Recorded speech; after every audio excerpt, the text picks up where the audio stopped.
Hello everyone, hope you are all fine. So hope सब अच्छे से होंगे। सो आज हम स्टार्ट करेंगे जो हमने इससे प्रीवियस जो हमने लेक्चर अपलोड किया था, जिसमें मैंने कवर किए थे आपके जो नेशनल अवार्ड्स हैं, जिसमें साइंस पोर्शन हमने कंप्लीट किया था। National award in science portion में लिटरेचर को मैंने कवर किया था, और उसके बाद हमारा स्पोर्ट्स जो था वो बच गया था। वो हम इस वीडियो में कवर कर देंगे, जो हमारा फोर्थ वीडियो होगा। सो जो भी इस चैनल पे नया है, फर्स्ट टाइम देख रहा है, वो सबसे पहले इस चैनल को सब्सक्राइब कर ले, बेल आइकन को प्रेस करे, ताकि कोई भी नया वीडियो जो हमारा अपलोड होता है उसकी नोटिफिकेशन आपको मिलेगी। और जो फर्स्ट टाइम देख रहे हैं उनके लिए कि जो प्रीवियस जो 3 वीडियोस मैंने अपलोड किए हैं, आप प्लेलिस्ट में जाओ, वहाँ पे आपको वो तीनों मिल जाएंगे, जिसमें हमने कुछ टॉपिक्स कवर किए थे, जैसे सार्क, एसीन, उसके बाद यूनाइटेड नेशन ऑर्गेनाइजेशंस, उसके वीटो पावर क्या होता है वहाँ पे, और बाकी जो मेंबर्स कौन कौन से हैं, इसके ऑर्गन्स कौन से हैं, ये सारा हमने वहाँ पे डिस्कस किया था। और एक बात इम्पॉर्टेंट ये आपके लिए कि सभी जो भी बच्चे इस जेकेपी कांस्टेबल के लिए तैयारी कर रहे हैं, उनके लिए कि उनके पास हार्ड कॉपी सिलेबस की होनी चाहिए, क्योंकि एक आपको पता चलता है कि हमने कौन सा टॉपिक कवर किया, कितना बच गया, कितना कवर करना है। वो बहुत इंपॉर्टेंट होती है आपके पास हार्ड कॉपी, ताकि उस पर आप मार्क करोगे कि हमारा ये इतना सिलेबस कंप्लीट हो गया। उसके बाद कुछ बच्चों की डिमांड थी सर इस पे एमसीक्यू सीरीज़। देखो, सबसे पहले हम थ्योरेटिकल पार्ट कवर करेंगे। जब आपका टॉपिक कंप्लीट हो जाएगा, फिर आप उसको रिवाइज करोगे, फिर एमसीक्यू पे जाओगे, फिर आपको मज़ा भी आएगा, आपको कॉन्फिडेंट भी मिलेगा कि हमारा ये टॉपिक कंप्लीट हुआ है, अब इस पे हम एमसीक्यूज़ प्रैक्टिस कर रहे हैं। तो हमारे 20 में से कितने एमसीक्यूज़ ठीक हो रहे हैं, तो इससे आपको बूस्टअप भी मिलेगा। तो ऐसा नहीं कि साथ साथ कुछ दिनों में मैं स्टार्ट कर रहा हूँ इसकी सीरीज़ टॉपिक वाइज ही। जैसे आपने सार्क, एसीन कवर किया, उस पर मैं एमसीक्यू सीरीज़ लाऊंगा। यूनाइटेड नेशंस कवर किया, उस पर एमसीक्यू सीरीज़ लाऊंगा। इसी तरह हर एक टॉपिक पे फिर हम स्टार्ट करेंगे सेक्शन वाइज, मतलब जनरल नॉलेज पे एमसीक्यू सीरीज़। फिर उसके बाद हम फुल मॉक टेस्ट पे जाएंगे जब हमारा सिलेबस कंप्लीट हो जाएगा। अब बिना टाइम वेस्ट किए हम सीधा टॉपिक पे आते हैं। आज का जो हमारा टॉपिक रहेगा वो है नेशनल अवार्ड स्पोर्ट्स में कौन कौन से दिए जाते हैं। टॉप मोस्ट अवार्ड्स पढ़ेंगे, जहाँ से बार बार क्वेश्चंस पूछे जाते हैं। ऐसा फजूल की चीज़ें नहीं कवर करेंगे, क्योंकि आपका ये जो जेकेपी कांस्टेबल का एग्ज़ाम होगा, ये बेस 10th को कंसिडरेशन में लेके लिया जाएगा। जिन बच्चों ने ऑलरेडी जेकेपी कांस्टेबल में जो बॉर्डर बटालियन निकली थी, वहाँ पे जो उन्होंने अप्लाई किया था, आप पेपर उनका भी देख सकते हो। यहाँ पे ऐसे क्वेश्चन नहीं पूछे जाएंगे जो स्टेटमेंट बेस्ड पे होंगे, जैसे सिविल सर्विसेज में या बाकी ग्रेजुएट लेवल के एग्जाम्स में पूछे जाते हैं, ऐसा नहीं होगा।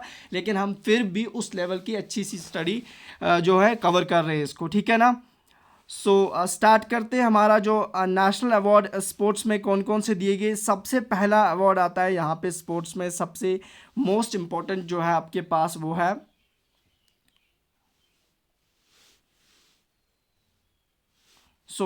पहला अवार्ड हमारे पास यहाँ पे आता है खेल रत्न अवार्ड। कौन सा? खेल रत्न अवार्ड। बहुत इंपॉर्टेंट अवार्ड है, याद रखना। खेल रत्न अवार्ड की बात करें, ये इंडिया में स्पोर्ट्स कैटेगरी में दिया जाता है। इस अवार्ड को एक नाम से अब जाना जाता है, बहुत इंपॉर्टेंट है। ये एग्जामिनर आपको पूछ सकता है कि इस खेल रत्न खेल रत्न जो अवार्ड है, इसे मेजर ध्यानचंद रत्न अवार्ड के नाम से जाना जाता है। क्यों इसे मेजर ध्यानचंद रत्न अवार्ड बोलते हैं? ध्यानचंद एक प्लेयर थे, हॉकी प्लेयर थे इंडिया के, बहुत ही अच्छी पर्सनालिटी थी वो एज ए स्पोर्ट्समैन। तो उनके नाम पे इसका नाम रखा गया मेजर ध्यानचंद रत्न अवार्ड। और फॉर्मली इसको पहले एक नाम से जाना जाता था, खेल रत्न अवार्ड को राजीव गांधी खेल अवार्ड के नाम से जाना जाता है। ये बहुत इंपॉर्टेंट होता है, पूछता है एग्जामिनर फॉर्मली इसको किस नाम से जाना जाता था, अब इस अवार्ड को किस नाम से जाना जाता है।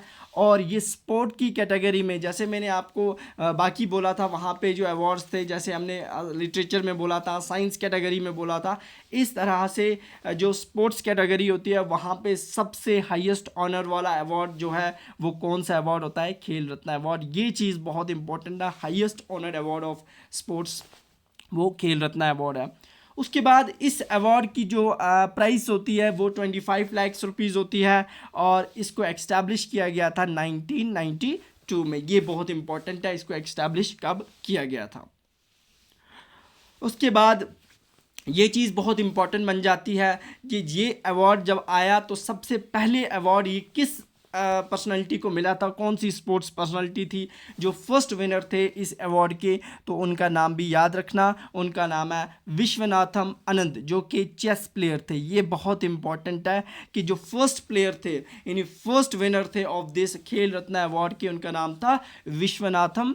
चेस के प्लेयर थे, आनंद इनको बोलते थे। बहुत बार ये चीज़ पूछी गई है, फर्स्ट विनर, फर्स्ट रिसिपिएंट, तो ये चीज़ें आपको इंपॉर्टेंट है याद रखना। और ये चीज़ याद रखनी होती है रिसेंटली ये अवार्ड किसको मिला है, 2024 में, 2023 में, तो ये चीज़ें बहुत इंपॉर्टेंट होती हैं। ये एग्जामिनर आपको करंट से रिलेट करके यहाँ से क्वेश्चंस पूछता है। सो स्टार्ट करते हैं, किसको मिला खेल रत्न अवार्ड 2023-24, तो अभी नहीं, तो रिसेंटली यही मिला है। तो ये याद रखना बहुत इंपॉर्टेंट है। तो जो इसमें नहीं होगा वो हम बाद में कवर कर देंगे। हो सकता है अपडेटेड हो, आपका एग्ज़ाम 4-5 महीने के बाद हो या 3-4 महीने, तब तक हो सकता है इसमें चेंज आती है करंट में। सो ये चीज़ याद रख लेना। फ़िलहाल के लिए तो यही है। 2023 में सत्विक सिराज रेनकेरेड्डी जो हैं, ये बैडमिंटन के प्लेयर हैं। इस बार 2023 में जो इन्हें अवार्ड दिया गया है, इनका नाम याद रखना बहुत इंपॉर्टेंट होता है। ये करंट को लेके भी, और आपको स्पोर्ट्स कैटेगरी में जो आपको टॉपिक मेंशन है उससे भी। और दूसरे हैं चिराग शेट्टी, जो हैं ये भी बैडमिंटन के हैं। इन्हें 2023 में ये अवार्ड्स दिया गया, खेल रत्न अवार्ड। इनके नाम बहुत इंपॉर्टेंट है।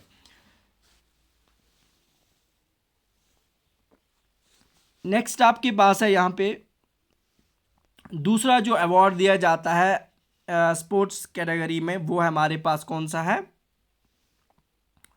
वो है अर्जुन अवार्ड। ठीक है ना। जैसे मैंने खेल रत्न अवार्ड बोला, उसी तरह से second one is arjuna award. ये दूसरा सबसे हाईएस्ट अवार्ड जो स्पोर्ट्स कैटेगरी में दिया जाता है इंडिया में, याद रखना। जैसे पहला कौन सा था, खेल रत्न अवार्ड, जिसे मेजर ध्यानचंद अवार्ड भी बोलते हैं। और सेकंड वन आपके पास जो है वो है आप अर्जुना अवार्ड, जो कि बहुत ही इंपॉर्टेंट है। ये दिया जाता है, ये अवार्ड किसमें, स्पोर्ट्स कैटेगरी में। ठीक है ना। सो पहला था खेल रत्न अवार्ड, जिसे मेजर ध्यानचंद रत्न अवार्ड के नाम से भी जाना जाता है। ठीक है ना।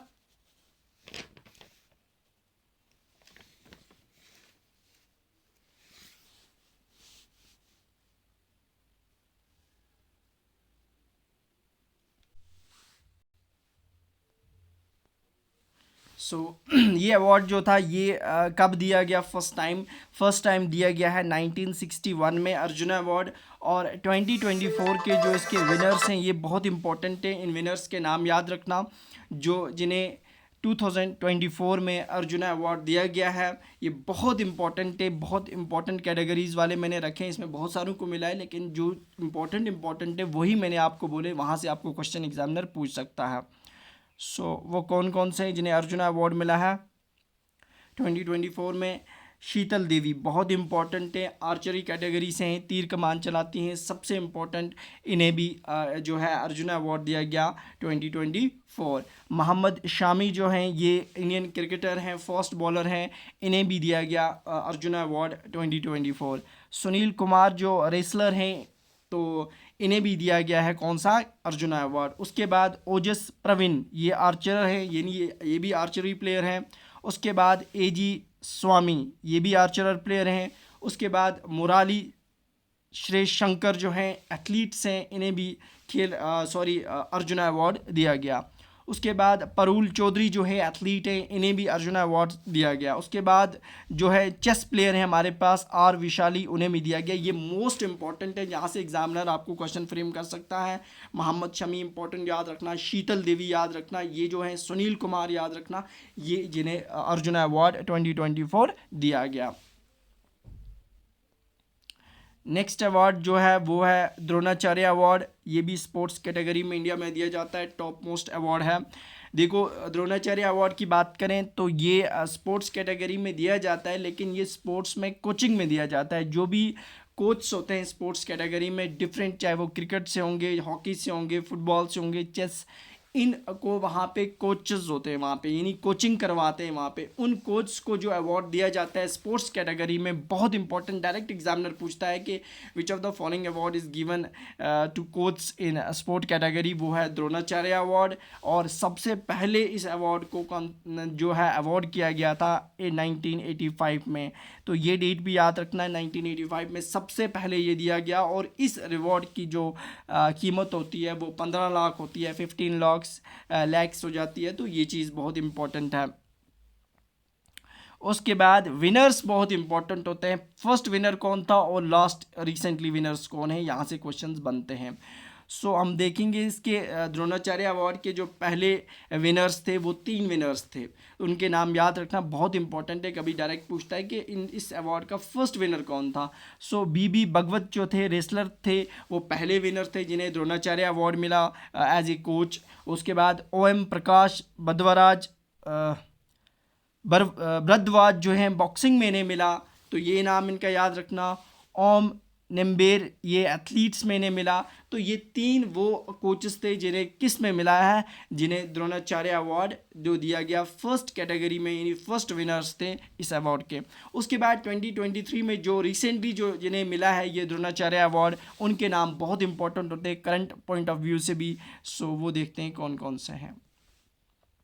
देखो उसमें हमारे पास 2023 में लाइफ टाइम कैटेगरी में किसको उसको मिला, ये बहुत इंपॉर्टेंट है। लाइफ टाइम कैटेगरी में वो है जसकिरात सिंह जो हैं वो गल्फ प्लेयर हैं, उन्हें दिया गया एक द्रोणाचार्य अवार्ड। उसके बाद बसकरन ई जो हैं कबड्डी से बिलोंग करते थे, इन्हें दिया गया। उसके बाद JK पूशीलाल जो है टेबल टेनिस से बिलोंग करते थे, इन्हें लाइफ टाइम कैटेगरी में 2023 में द्रोणाचार्य अवार्ड दिया गया। और दूसरी कैटेगरी होती है इसमें रेगुलर कैटेगरी। रेगुलर कैटेगरी में किस किस को दिया गया है उसके नाम भी बहुत इंपॉर्टेंट होते हैं कि द्रोणाचार्य अवार्ड किसको मिला। यहाँ से क्वेश्चंस 100% बनते हैं जो रीसेंट करंट से रिलेटेड होगा। सो वो हमारे पास हैं ललित कुमार जो रेसलर हैं, उन्हें दिया गया। RB रमेश जो हैं उन्हें चेस में दिया गया। और MP सानी जो हैं उन्हें पैरा एथलीट्स में दिया गया। उसके बाद शिवेंद्र सिंह जो हैं हॉकी के प्लेयर हैं, उन्हें दिया गया द्रोणाचार्य अवार्ड। और उसके बाद GP दिवरुखर जो हैं ये कोच है और इन्हें दिया गया। ये बहुत इंपॉर्टेंट है, करंट से भी रिलेटेड है कि किन किन को द्रोणाचार्य अवार्ड दिया गया 2023-24 में। अब बात करते हैं उसके बाद ध्यानचंद अवार्ड की। सो फोर्थ वन हमारे पास Dhyanchand award lifetime achievement award होता है, ये याद रखना बहुत इंपॉर्टेंट है ये। और इसे नेम्ड किया गया after an hockey player, Dhyan Chand के नाम के बाद इसका नाम ये रखा गया। और ये अवार्ड सबसे पहले दिया गया 2002 में, ये चीज़ बहुत इंपॉर्टेंट है।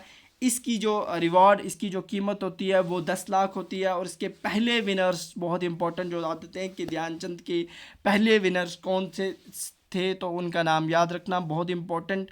फर्स्ट विनर जो था, फर्स्ट रिसिपिएंट जो थे वो S बिराजदर बॉक्सिंग में, अशोक दीवान जो थे उन्हें हॉकी में दिया गया, और अपर्णा घोष उन्हें बास्केटबॉल में। ये 3 जो थे फर्स्ट विनर थे ऑफ दिस अवार्ड के।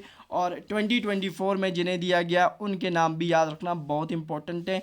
2024 में वर्दा असारकर जिसे स्केटिंग में दिया गया, C चंद्रशेखर शेट्टी जो है उन्हें बैडमिंटन में, और RS सायराज को बैडमिंटन में दिया गया। ये इनके नाम बहुत इंपॉर्टेंट हैं। थोड़ा सा ये टॉपिक आपको बोरिंग इसलिए लगेगा कि ये इनके नाम याद रखने हैं, लेकिन चीज़ें आपको याद रखनी है। 1 2 3 4 बार पढ़ोगे तो चीज़ें आपके दिमाग में रहेंगी, हाँ इसका आंसर ये था। लेकिन जब आपने देखा ही नहीं होगा तो आप नहीं कर पाओगे वहाँ पर ये चीज़ें मार्क एग्ज़ाम में। सो 1 2 3 4 5 बार जब आप पढ़ोगे तो ये चीज़ें आपको खुद ब खुद लर्न हो जाएंगी। उसके बाद नेक्स्ट जो है मोस्ट इम्पॉर्टेंट अवार्ड जो स्पोर्ट्स कैटेगरी में दिया जाता है, that's Maulana Abdul Kalam Azad trophy जो है बहुत इम्पॉर्टेंट है। ये जो ट्रॉफ़ी दी जाती है ये डिफरेंट यूनिवर्सिटीज़ को दी जाती है। स्पोर्ट्स कैटेगरी में जो बेस्ट परफॉर्मिंग यूनिवर्सिटीज़ होती हैं इंडिया में उन्हें ये अवार्ड दिया जाता है। और इसका नाम जो था, सबसे पहले एजुकेशन मिनिस्टर थे मौलाना अब्दुल कलाम आज़ाद, तो उनके नाम से इस ट्रॉफ़ी का नाम रखा गया। और उसके बाद इसकी जो कीमत होती है, रिवॉर्ड होता है, वो 15 लाख रुपीज़ होता है। और ये भी बहुत इम्पॉर्टेंट है कि जो फर्स्ट रिसिपेंट, जो पहला, जिसको पहले बार मौलाना अब्दुल कलाम आज़ाद ट्रॉफ़ी दी गई, तो उसका नाम था, किस यूनिवर्सिटी को दिया गया था, बम्बई यूनिवर्सिटी थी। और उसके बाद रिसेंटली 2024 में किसको ये ट्रॉफ़ी दी गई है, वो है गुरु नानक देव यूनिवर्सिटी। बहुत बार इसने ये ट्रॉफ़ी ली, तो ये नाम याद रखना, यहाँ से क्वेश्चंस बनते हैं। सो ये हमारा जो स्पोर्ट्स कैटेगरी में था, टॉप अवार्ड्स वही डिस्कस किया, और वहीं से आपके क्वेश्चंस बनेंगे, ये याद रखना। जब आपका एग्ज़ाम होगा तब याद करना, क्योंकि यहाँ से आपके ज़्यादा से ज़्यादा क्वेश्चंस बनेंगे। बाकी इसमें एक चीज़ मेंशन आपके सिलेबस में वो है वर्ल्ड ऑफ स्पोर्ट्स, तो वहाँ पे हम सारी चीज़ें डिस्कस करेंगे। क्रिकेट क्या होता है, उसमें कितने प्लेयर्स होते हैं, कौन कौन सी वहाँ पे, वो सारी चीज़ें डिस्कस करेंगे। इसी तरह से हॉकी, वो सारी वहाँ पे भी चीज़ें डिस्कस हो जाएंगी आपकी। और उसके बाद जो हमारा जो टॉपिक रहेगा इसके बाद, वो है countries, capital and their currencies. उसमें भी ये हम चीज़ करेंगे कि ऐसा नहीं है आपको 193 कंट्रीज़ की करेंसीज़, कैपिटल्स, ये चीज़ें लर्न करनी है, ऐसा नहीं है। टॉप मोस्ट इंपॉर्टेंट करेंगे, जहाँ से आपको क्वेश्चंस प्रीवियस डिफरेंट एग्जाम्स में क्वेश्चन पूछता है एग्जामिनर, उसका क्या माइंड सेटअप होता है, कहाँ से क्वेश्चन पूछता है, वही हम एटलीस्ट 100 कंट्रीज़, उनकी करेंसीज और उनके कैपिटल्स लर्न करेंगे, जहाँ से बार बार क्वेश्चंस पूछे जाते हैं। देखिए एग्जामिनर का फोकस जो होगा, सबसे पहले वो फोकस करेगा इंडिया की नेबरिंग कंट्रीज़ जो होंगी, वहाँ से करेंसीज पूछना, वहाँ से कैपिटल्स पूछना। वहाँ से नहीं पूछेगा तो जो इन एशियन कंट्रीज़ हैं, वहाँ से आपका 100% क्वेश्चन मिल जाएगा। और वहाँ से नहीं पूछेगा तो जो वर्ल्ड की टॉप मोस्ट कंट्रीज़ हैं, वहाँ से आपका क्वेश्चन बन जाएगा। ज़्यादा उसमें जाने की ज़रूरत नहीं है, 1 मार्क्स का क्वेश्चन आएगा हर एक टॉपिक में से, तो उसी अकॉर्डिंगली हमें इसको कवर करना है सिलेबस को। ऐसा नहीं कि एक टॉपिक को पकड़ के बैठ जाओगे तो उसी से कॉपी भर दोगे, वैसे एग्ज़ाम्स क्लेरिफाई नहीं होते, वहाँ से ऐसे क्वालिफाई नहीं होते। तो इसके लिए आपको एक स्मार्ट स्टडी करनी है, वो हम आपको करवाएंगे, नोट्स प्रोवाइड करवाएंगे फ्री ऑफ कॉस्ट, हमारे टेलीग्राम चैनल पे आपको मिल जाएंगे। और मिलते हैं कल। ओके, अल्लाह हाफिज़, थैंक यू।